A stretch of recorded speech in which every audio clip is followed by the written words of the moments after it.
Hello everyone. अब हम start करने जा रहे हैं chapter number 3 metals and non metals के इंपॉर्टेंट शॉर्ट क्वेश्चंस। इससे पहले हम चैप्टर नंबर 1 और 2 को मतलब चैप्टर 1 और 2 के इंपॉर्टेंट शॉर्ट क्वेश्चंस ही कर चुके हैं। तो अब स्टार्ट करते हैं chapter number 3 metals and non metals. First question है what is classification of elements. तो इसमें हमें बताना है कि एलिमेंट्स को कैसे हम क्लासिफाई करते हैं, हाउ आर एलिमेंट्स क्लासिफाइड। तो जो एलिमेंट्स हैं हम उनको दो फॉर्म्स में डिवाइड करते हैं और उसी के बेसिस पे आपको पूरा चैप्टर है, that is metals and non metals. Elements कौन से टाइप के होते हैं, मेटल्स एंड नॉन मेटल्स। ठीक है। Next question, how is mineral different from ore. Mineral और ओर में क्या डिफरेंस होता है, ज्यादातर ये क्वेश्चन पूछा जाता है। क्या होता है, metals that occur naturally in the earth crust are called minerals. Minerals किसे कहते हैं, वो मेटल्स जो नेचुरली अर्थ के अंदर अकर होते हैं। ठीक है। जबकि वो मिनरल्स जिन्हें हम प्रॉफिटेबली एक्सट्रैक्ट कर सकते हैं to get a metal are called ores. मतलब क्या हुआ, जितने भी मिनरल्स होते हैं वो क्या होते हैं, वो वाले मेटल्स जो अर्थ से नेचुरली निकाले जा सकते हैं। जबकि ओर्स क्या होते हैं, ओर्स वो मिनरल्स होते हैं जो प्योर मेटल नहीं होते, हमें उन्हें एक्सट्रैक्ट करना होता है मेटल निकालने के लिए। अगर आपको भी समझ नहीं आया मैं आपको बताता हूँ। सबसे पहले तो ये चीज समझना, सारे ओर्स जो होते हैं वो मिनरल्स होते हैं। ठीक है। But all minerals are not ores. इसका मतलब क्या है कि जो गोल्ड होता है, गोल्ड, जस्ट एन एग्जांपल, जो गोल्ड है वो एक मिनरल है लेकिन वो ओर नहीं है। गोल्ड क्या है, एक मिनरल है लेकिन वो ओर नहीं है। अब अगर सेकंड केस ले, बॉक्साइट। बॉक्साइट क्या है, एक मिनरल है। उसके अलावा बॉक्साइट एक और भी है जिससे एल्यूमिनियम को निकाला जाता है। ठीक है। इन दिस केस यहाँ पे गोल्ड जो है वो मिनरल है लेकिन ओर नहीं है। यहाँ पे बॉक्साइट जो है वो ओर भी है और मिनरल भी है, because all ores are minerals. और इससे हम एल्यूमिनियम एक्सट्रैक्ट करते हैं। सो बेसिकली हमारी क्या डेफिनेशन हुई, metals that occur naturally in the earth crust are called minerals, whereas minerals that can be profitably used to get the metal। मतलब minerals जिनसे मेटल को निकाला जाता है वो डायरेक्ट मेटल नहीं होते, उनसे मेटल को निकाला जाता है, उसे हम कहते हैं ओर्स। ठीक है। Next question, what are the different steps to extract aluminium from bauxite. Bauxite aluminium का ओर होता है। तो कौन से तीन स्टेप्स होते हैं, मैंने आपको पहले जो इसकी वीडियो बनाई थी उसमें भी बताया था। तीन स्टेप्स होते हैं किसी भी मेटल को ओर से निकालने के लिए। वो तीन स्टेप्स होते हैं, concentration of bauxite ore, electrolysis of molten ore and refining of metal to obtain pure aluminium. मतलब सबसे पहले जो बॉक्साइट का ओर है, जो बॉक्साइट है हमारे पास, बॉक्साइट को नहीं मतलब बॉक्साइट है, उसकी कंसंट्रेशन करते हैं। कंसंट्रेशन का मतलब उसे प्योरीफाई करते हैं अलग अलग स्टेप से।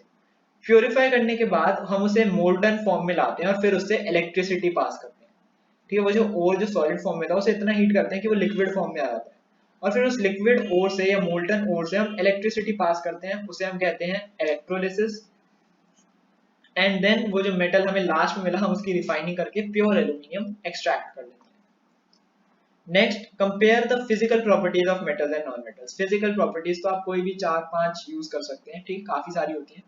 मैंने 5 लिख ली बेसिक सी। मेटल्स जो होते हैं वो मेलिएबल और डक्टाइल होते हैं। मेलिएबल मतलब थिन शीट्स, डक्टाइल मतलब thin wires.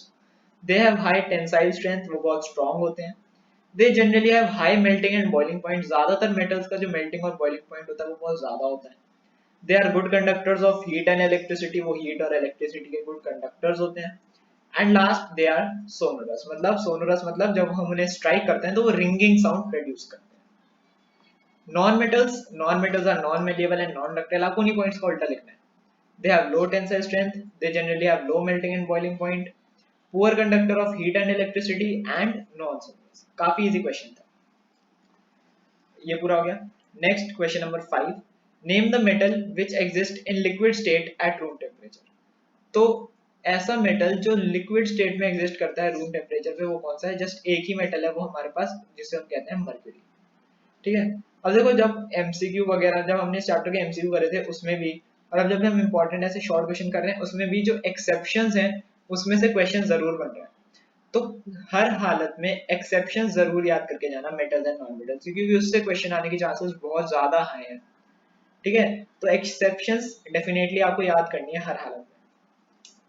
Next, silicon and germanium are different from iron, how. तो देखो सिलिकॉन और जर्मेनियम होते हैं मेटलॉइड्स और आयरन होता है एक मेटल। तो हम क्या लिखेंगे, आयरन जो है वो मेटल है एंड एग्जिबिट्स मेटालिक प्रॉपर्टीज, मतलब जितनी भी मेटल की प्रॉपर्टीज होती हैं वही सारी एक जो आयरन है वो वही सारी प्रॉपर्टीज एग्जिबिट करता है, मतलब मेटालिक प्रॉपर्टीज एग्जिबिट करता है। मेटालिक प्रॉपर्टीज जैसे sonorous, high melting and boiling point, high tensile strength, ये सब प्रॉपर्टीज वो शो करते हैं। लेकिन सिलिकॉन और जर्मेनियम क्या है, वो मेटलॉइड्स हैं। और मेटलॉइड्स क्या होते हैं, वो मटेरियल जिनकी प्रॉपर्टीज इंटरमीडिएट होती है मेटल्स एंड नॉन मेटल्स, मतलब कुछ प्रॉपर्टीज होती है मेटल्स की, कुछ प्रॉपर्टीज होती है नॉन मेटल्स की। ना ज्यादा हार्ड होते हैं वो, ना ज्यादा सॉफ्ट होते हैं, है ना, ना उनका ज्यादा हाई मेल्टिंग बॉइलिंग पॉइंट होता है, ना ज्यादा कम होता है, तो वही इंटरमीडिएट होते हैं मेटल्स एंड नॉन मेटल्स के। इसीलिए आयरन जो है वो सिलिकॉन और जर्मेनियम से अलग है। Next question, even though silver is a very good conductor of electricity, it is not used commonly for electrical fitting, why?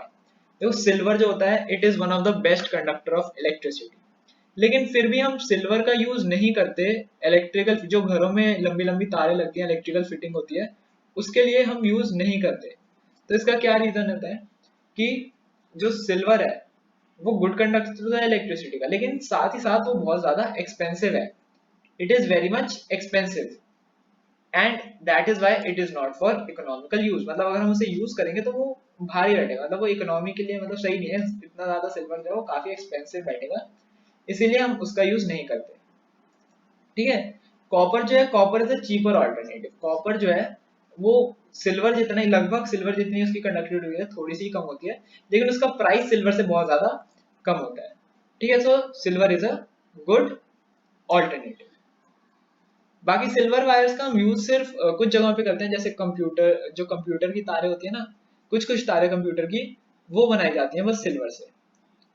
ठीक है, next, what is an alloy, give some example, give some examples. Alloy क्या होता है, proper definition लिखेंगे alloy की, an alloy is a homogeneous mixture of two और more metals और a metal and a non metal, मतलब या तो दो या उससे ज्यादा मेटल्स हो सकते हैं या फिर एक मेटल और एक नॉन मेटल का भी अलॉय बनता है। ठीक है, mixed in fixed proportion, fixed proportion में मिक्स करके, जैसे कि एग्जांपल क्या हो गया इसका, ब्रास, ब्रोंज, स्टील, ये सब क्या है, अलॉयज है। और ये स्टील जो है ये एक ऐसा मेटल अलॉय है जो मेटल और नॉन मेटल से बनता है। स्टील में क्या होता है, आयरन प्लस कार्बन, इनसे बनाया जाता है स्टील, तो कार्बन एक नॉन मेटल यहाँ पे यूज होता है। ठीक है, ज्यादा पूछ ले जाता है कि name N alloy which is made by a metal and non metal, तो आप ये याद रख सकते हैं, स्टील जो है वो आयरन और कार्बन से बनाया जाता है। Ninth question, why can't we store curd and pickles in copper utensils, curd और पिकल्स को कॉपर के यूटेंसिल्स में क्यों नहीं रखा जाता?